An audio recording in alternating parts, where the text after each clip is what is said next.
So you want to gain trophies in Clash Royale. Being hard stuck in Clash Royale is one of the most frustrating things in the game. And today I'll be giving you 5 must-know tips to instantly become better and stop being hard stuck. These are not the same 5 bog standard tips that everyone always tells you, so stick around to the end if you want to get so good you can't stop gaining trophies.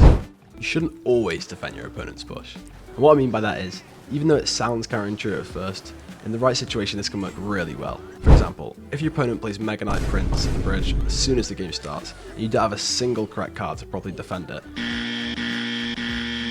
you might try your best to defend it, but at the end of the day you're going to lose your tower. So instead, you should completely ignore their push, within reason, and push the opposite lane. Even though this might result in you losing your tower, this strategy will allow you to trade towers more often and put you in an advantage. Stick around to the end of the video, because the last tip is something nobody talks about. Placing cards with a purpose. This one's really important. Placing cards without a proper purpose, maybe just doing it because you felt like it, is going to leave you hard stuck in mid ladder, which nobody wants. If you want to actually climb ladder in Clash Royale, every card you place needs to be done with a strict goal in mind. For example, you might send a fireball at your opponent's tower for no reason and waste 4 elixir.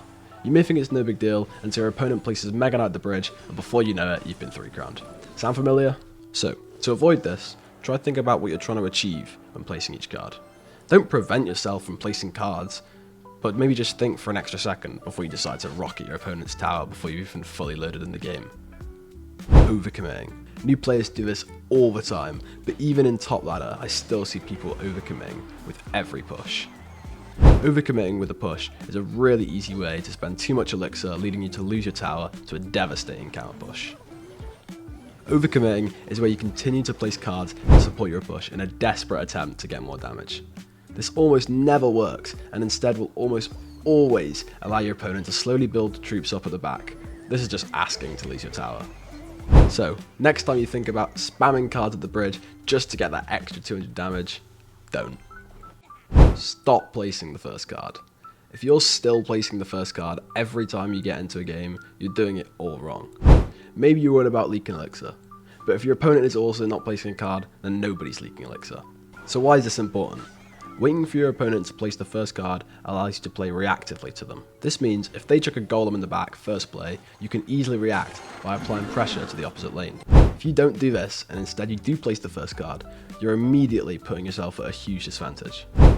It allows your opponents to get the upper hand and defend your attack easily, and then allows them to build up a massive counter push, causing your trophies to be thrown out the window, along with your phone and sanity.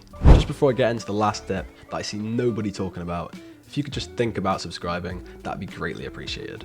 This tip is almost always overlooked, and nobody seems to talk about it, when really it's the leading factor why I was able to hit 15,000 trophies in such a short time. The Clash Royale arena has 2 lanes. Too many players are laser focused on one lane at a time, causing them to tunnel vision and only attack one lane. When really, you should be applying pressure to both lanes, almost all the time. This causes your opponent to mess up due to them having to think about which lane to defend. This almost always results in you getting thousands of damage and in turn winning the game. I hope these tips were helpful. Thank you so much for watching.